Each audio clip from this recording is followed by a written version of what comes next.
2. Come on, guys. Let's go. Hi, Paul. Go back.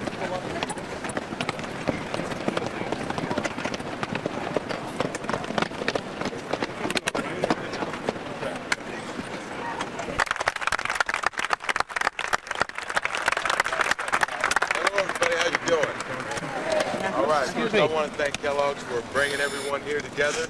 And I will tell you this, honestly, I've been eating cereal for years. And you need to do it. Come on. I want Kirby to come on up here, too. We're just like brothers on this team. It wasn't so long ago that Kirby and I were basically just like you young kids here.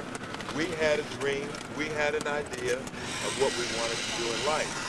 Our thing just happened to be sports. But along with sports, all you kids might want to grow up and be professional baseball players, have 50,000 people here every night, make a lot of money and all that kind of stuff. But I'll tell you what, all you young kids, if I can emphasize anything to you, you know how everybody nowadays talk about stay in school? It's a little bit more than just stay in school. You can do this to better yourself, and you can accomplish anything in life. If you, when we talk about education, learn as much as you can about everything, because, you know, you may not make it as a baseball player. You may be a doctor. She may be the first female president of the United States, or an airline pilot, or whatever. But you got to have education to make it. You can't be a dummy and do anything in life. And you know, I could go on and on. There's so much to be able to tell you, but I'm going to let Kirby tell you about something that the athletes stay away from and helps them in life. Thanks, Dave. Yeah. Oh, get rid of it. I don't know why Winnie picked me to do this, but he's been playing the game 20 years now, and I'm in my 10th year, and if we did drugs, neither one of us would be here standing talking to you right now. So regardless of whatever you want to be in life, if you do drugs, you're not going to make it. Don't let anybody tell you that. Don't let anybody tell you it makes you feel good, or if you do this, you're going to perform better, because it's not true. If you do drugs, you're not going to be anything. So I think that you all owe it to yourselves, you owe it to your parents that are continually raising you, and you have to raise you for years and years to come. I wasn't a baseball player, so I got lucky, I guess. But there's nothing wrong with that. I knew what I wanted to do. I had 2 ways to go about it, and I went to school, and I was smart. And I'm still learning from this man right here. Every day I pick his brain, and I'm constantly asking him questions every day, and I haven't scratched the surface. So I'm just here to tell you young guys and parents and everybody that you can't be the best you can be. But in order to get there, you have to be smart, you have to want to learn, and you have to stay off drugs. Thanks a lot, guys. Appreciate it.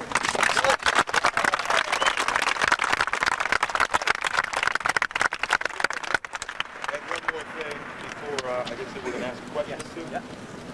To address this to the parents.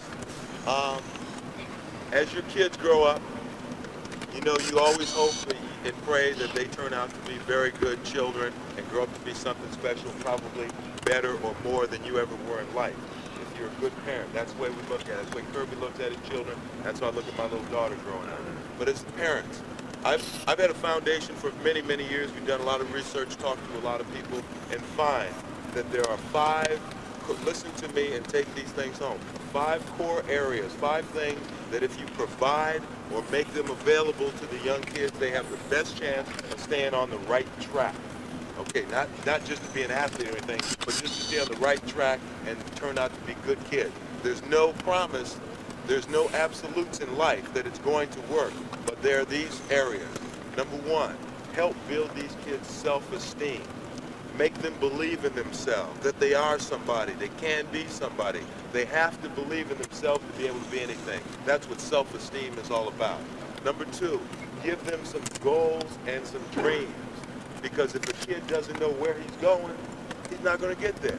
If they wait till they're 16, 17 years old and they say, well, I don't know what I want to be, they're lost in life. It's a little bit too late. Because life is like a kind of a slow-moving train. If you get on early, you have the best chance of staying on board. But later on in life, it's moving pretty quick. And then you're going to be hesitant and never jump on board. Number 3, work with them on their values, the decision-making skills. Because someday when they leave your home, they are going to have to make decisions for themselves. Make sure they have some very good values, whether they're spiritually based or whatever the case may be. But they got to know the difference between right and wrong. The fourth thing, provide them with some positive alternatives. That encompasses just give them something positive to do. If they're laying around in the summer doing nothing, they're going to be in trouble. If after school they have nothing to do, find something for them to do. If the weekend you haven't provided some productive activity, they're going to be in trouble. Give them some positive alternatives, expand their mind. And the last thing is you parents have to learn to communicate with these kids. You have to be able, they have to be able to go to an adult they can trust and believe in. Because if they don't believe in you, or trust you, or have any confidence in you, it's going to be the drug dealer, or the bum, or the fool on the street. Or if you let them look at too much television, I know you love television, I'm just going to give you a statistic. By the time they're 18, they see about 20,000 acts of violence on television. And that's minimum. I mean, every day it's more and more. And so that's what they're going to believe in. Do not let that television raise them. So if you can remember those 5 areas, self-esteem, the goals and dreams, decision-making skills have to do with values, and the fourth one is the positive alternatives, and the last one is have some communication with your kids. Otherwise, you're going to be in trouble. So I'm going to leave you with that. And I love all you guys. I want you to take care of yourself. You can be anything you want to be.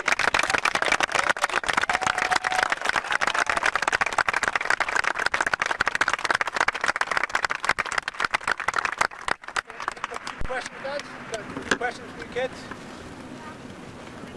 Bad thing. And this is a job, and this is work, like Kirby says. I mean, if the game is at 7, sometimes guys are here 3.5 hours before they get ready. They stretch, they lift weights, they go up there and put ice on their shoulder or something that hurts. And all the things that you don't see, guys are all taped up, bandaged, taking vitamins. But when it comes time to play on the field, let's go. You know, they're ready to play. But it's a tough job, but we really love what we do.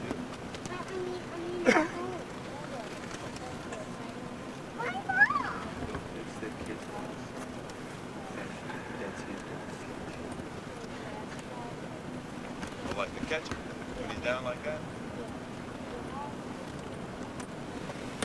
Well, when he used to pitch, I don't know why I'm asking these pitching questions. I've never looked at pitching. So, I don't know, when the catcher gets down, either they have signals that if he gets down to 3, sometimes they mean the third signal after the 3. Put 3 down, that means the third signal. So 1, 2, 3. It's a fastball.